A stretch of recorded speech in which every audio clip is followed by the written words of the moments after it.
lost in night, in the wood, shadows fight. Arms take gold, can't take flight. Power's gone, nothing's right. Cauldron cold, no more fire. Potions fail, dreams expire. Spirits whisper, call me liar. In the dark, lost desire. Purchase cry, echo loud. Through the fog, through the shroud. Mystic force, once so proud, now just whispers in the crowd.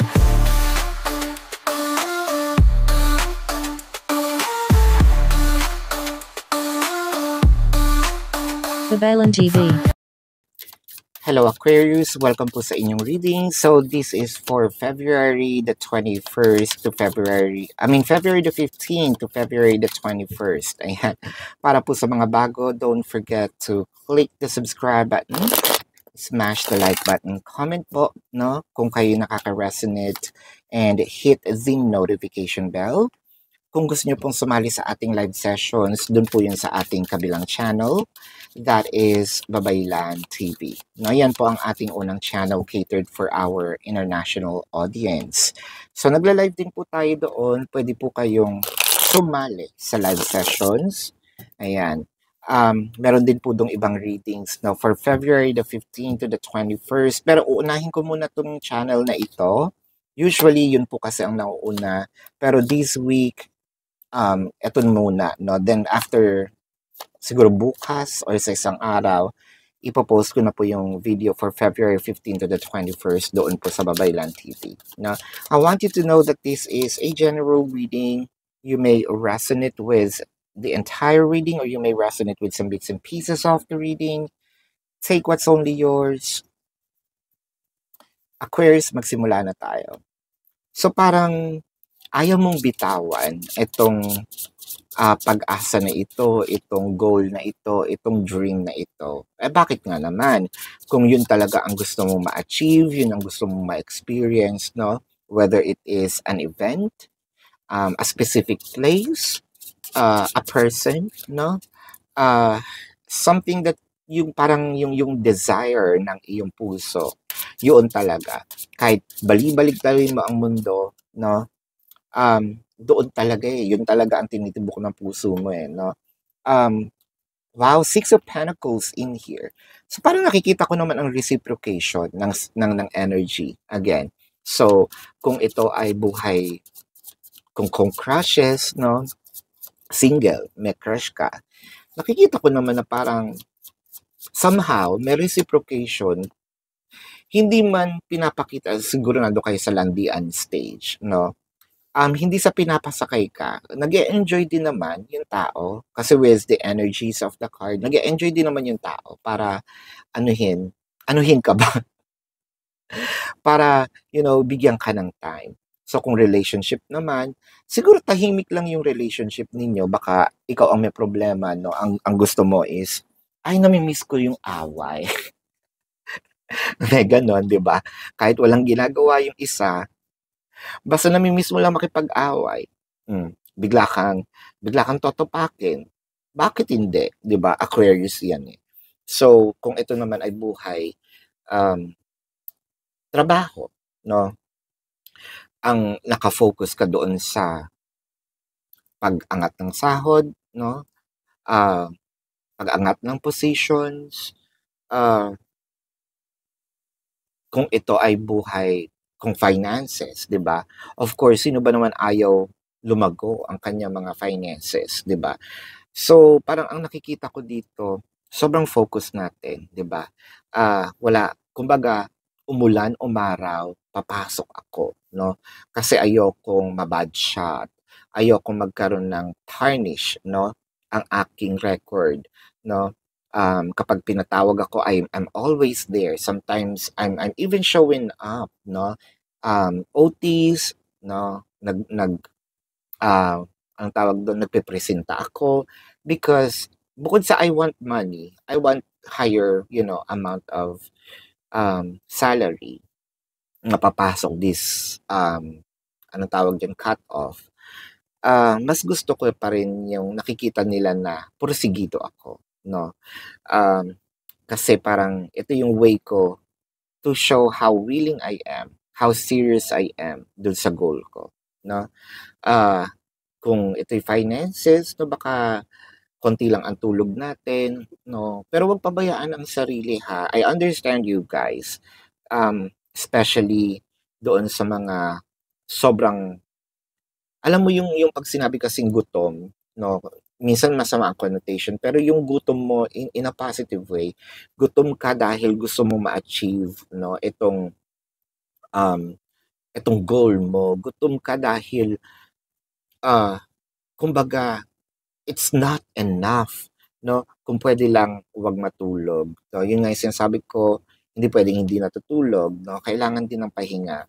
Kung ang machine nga ay nagpapahinga, ang tao pa kaya, 'no? 'Wag lang pababayaan ang sarili. Pero I think that you're on the right path when it comes to your goal, 'no? So, when it comes to relationship, siguro what you wanted is to put this connection into another level of commitment.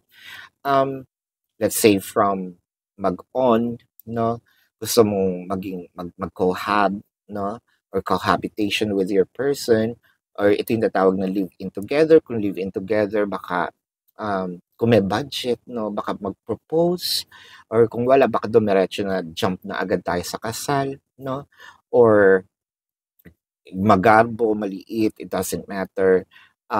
Aquarius or baka magkaroon ng anak, no? So you want, or kung meron na, gusto mo pa ng isa, kung isa pa. You know, there's an elevation that you wanted to happen in here. With the Knight of Swords, nai-stress lang tayo sa mga bagay dahil Nine of Swords and Knight of Swords in here. Kasi parang medyo nababagalan tayo sa takbo. Nababagalan tayo sa part na hindi ko nakukuha, no, agad-agad. Hindi ko, kumbaga, alam kong malapit na ako, pero malayo pa din. Yun nga, marami pa akong kakainin na bigas, no? Pero kahit ganun, yung mga challenges, I'm not giving up. In fact, with the Page of Pentacles, I am willing to learn.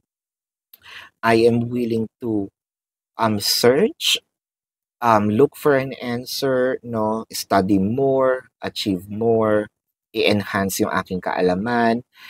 Madami ka ngayong pinag-aaralan, no, sa field na gusto mo, no, whether it is kung anong field pa yan, kung ano man trabaho yan, kung ano yung pinaka-abundant sa'yo. No, abundance kasi may mean literally pera sa ibang tao. Abundant for other people is peace of mind, no? Which is hindi nabibili ng pera. Minsan, maraming ang pera pero wala ka naman ng peace of mind, 'di ba? Paano nangyayari 'yon? Sa dami mo ng pera, baka pag lumabas ka ng bahay, no? Natatakot ka, kinakabahan ka kasi baka either may kumidnap sa'yo or baka looban yung bahay mo. So, as we, habang nag-elevate, no, itong ating pamumuhay, dumadami din ang mga bayarin natin. Kasi kung marami ng pera, so you will be hired probably someone from your house na magbantay, or kung ikaw, no, driver, bodyguard, no, yung ganyan. So, nakikita niyo yung differences. So, hindi ka naman ganun kalaya, no? So, parang nakaka-paranoid naman. Hindi ko sinasabi pag marami kang pera, masama na, no? So, ang sinasabi ko lang dito is, may mga sacrifices and changes. Probably, mas gustong bumalik sa simpleng buhay, no? Or yung mga people are, ang sabi nga nila, di ba, walang kasiyahan, no? Walang ang tawag satisfaction, no? Kasi ang kulang ng isa, ang meron sa isa, kakulangan ng isa, no? Yung isa, ay wala akong pera, buti pa siya. Siya naman tinitignan yung isa, ay siya may peace of mind, no? Libreng-libre siyang gumala. So parang yun sa'yo, you are at your stage wherein siguro tamang-tama lang yung panahon, no? Nine of Wands and the Hierophant, ito ang pinakamaganda. Kasi with the Nine of Wands, things are opening, no? Things are parang hindi siya agad yung biglang bumuka, no? Ang pangit ng term. hindi ko gusto yung mga buka-bukang yan. Sabihin, unting nagbubukas ang pinto, ayan. Unti-unti, hindi yung basta may bubulaga na lang, no? So, ang Hierophant is yung unti-unti man siya pero nakikita mo dun, ay, ito yung dream ko, no? Papalapit ako na papalapit. The Hierophant is also signifies the um harmony, no? Signifies the togetherness, signifies growth of each individual, no? If this is not individual, then probably the goal, no? So, ang nakikita natin dito, papalapit ng papalapit. So, with the Six of Pentacles and the Queen of Swords, yun lang kasi hindi naman talaga araw-araw Pasko. This might be an inspirational um, reading, no, for you. Hindi araw-araw Pasko. May dumadating talagang time na konti ang benta, no? Merong highest peak ng bentahan, no? Meron talagang sumasablay din tayo minsan, no? Um, hindi nakakahabol sa project, hindi nakakahabol dun sa reports. But it doesn't mean that's the end of it all. And those failures are, parang it will not describe you, no? I feel like those are just stepping stones towards your greatness and for you to learn with the High Priestess in here and the Wheel of Fortune. So, ang nakikita natin dito, alam mo, no? Hindi, kumbaga, balance yung sitwasyon mo, meron kang somehow, no? Meron kang pagpipigil, yun nga lang medyo yung inis dahil hindi nangyayari sa gusto mong time, 'di ba? Pero with the High Priestess, ito yung sinasabi nga na lagi mo palang nire-remind yung sarili mo kahit ganyan yan, no? Kahit ganito yung nangyayari. Alam ko mapapasa akin yan, mapupunta ako doon with the Knight of Swords and the Fool card. Alam mo, risk taker ka eh. Probably, no? Ikaw yung taong malakas ang loob, you're jumping off the cliff, and trying new things kasi parang sinasabi mo, ano naman mawawala sa akin? I am seeing people, no, na malakas yung loob, no? Either if they jump off the cliff, lumilipad sila. So, umaangat yung buhay nila. So, anong mawawala? Kasi minsan pagtalon ko dito, no, lumagapak ako, hindi mag-fail ako. Galing na ako sa baba. So, ano pang kinakatakot ko, 'di ba? So, yun yung nagiging, which is good, no, somehow. Pero dapat may proper timing ha, dapat may proper knowledge, 'di ba? Kasi parang sabi mo, galing na ako sa baba, galing na ako sa hirap. So, kung bumalik man ako sa hirap, alam ko uli umakyat pataas. No, yun lang kasi ang medyo magandang characteristic ng galing sa hirap, no? Magaling ka sa hirap at you climb yourself to the ladder and nandiyan ka na sa sitwasyon na yan. So, ibig sabihin, alam mo na yung formula. 'Di ba? Uulitin mo na lang. Unlike dun sa yung mayaman biglang naghirap, ay patay tayo dun. So, hindi mo alam kung paano umakyat. Ang alam mo lang, nandun ka na sa taas. 'Di ba? Yun ang isa sa downfall ng nandun na sa taas agad with the Nine of Swords and the Moon card. Kahit madami kang tanong, kahit madami kang agam-agam, basta yung goal mo nandun iisa, tibag, yun nga tulad sabi ko, umulan, umaraw, lumindol, mag-tsunami, hindi mawawala. With the Page of Wands, I feel like ang dami mong tinitignan na parang ma-inspire ka lalo, no? Probably you have a vision board, no? That's part of the manifestation. Sino nakakaalam ng vision board? Kung di nyo alam, check nyo kung ano yung vision board. Actually, maganda yung vision board kasi lagi yan nagpapaalala sa inyo ng that is your goal. Now, with the Three of Pentacles and the Ace of Wands. So, what I am seeing in here, yung passion mo, mas lalong lumalalim habang tumatagal para kang isang sundalo. No? Sabi nila kasi ang pagsundalo habang nasusugatan, lalong lalong tumatapang with the Nine of Wands and the Ten of Cups.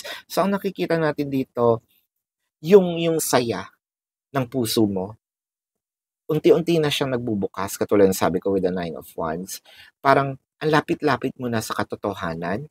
And with the Ace of Cups, alam mo, feeling ko itong kung ano man yung gusto mong i-achieve, whether it is pagmamahal, tulad ng sinasabi ko, elevations, kung ano man itong abundance nyo, you're gonna get it because with the Ace of Cups, ito yung parang sobrang, parang you're in a cloud nine, you're in a nirvana, no? So, na-hit mo na yung goal. So, pwede na siguro mag-retire, yung ganyan, and you're enjoying your money, or you're enjoying your life, no? So, yun ang pinakamaganda dito. Wag lang talagang bibitaw sa goal. And I feel like you are on the right path right now, no? So I think that this is very inspirational, no? Ang pag-asang dapat ay hindi nawawala, no? Let's get some more cards here, Aquarius. So, gusto ko lang po ipaalala sa inyo na doon po sa ating kabilang channel, which is Babaylan TV, no? Yan po ang ating unang channel na catered for our international audience. So, nagla-live tayo doon. Pwede kayong sumali. Hindi nyo maabutan. Pwede kayong magtanong dito as long as the question po is answerable by yes or no, ha? Kung wala dito yung readings ninyo, antayin nyo lang po mga ilang araw. Ipopost ko naman doon yung 15 to 21, that's another reading. Ayan. So, kung hindi naman kayo masasatisfy dito sa yes or no na sagot lang, dumiretso na po kayo din sa ating website. No, sa website po, nandun po yung link. Dito sa description box, makikita nyo po yung link. Click nyo lang yon, dadaling kayo din sa website. Nandun po yung question form, nandun po yung aking name, number, amount per question, no, QR code for your reference. Take advantage nyo na rin yung 4 questions plus 1. So that's discounted price. And if you want to book a private reading, nandun din po yan, no? So let's get some more cards here. You light up my world. So I feel like kung ano man ito, tao man yan, goal, inspiration, achievements, no?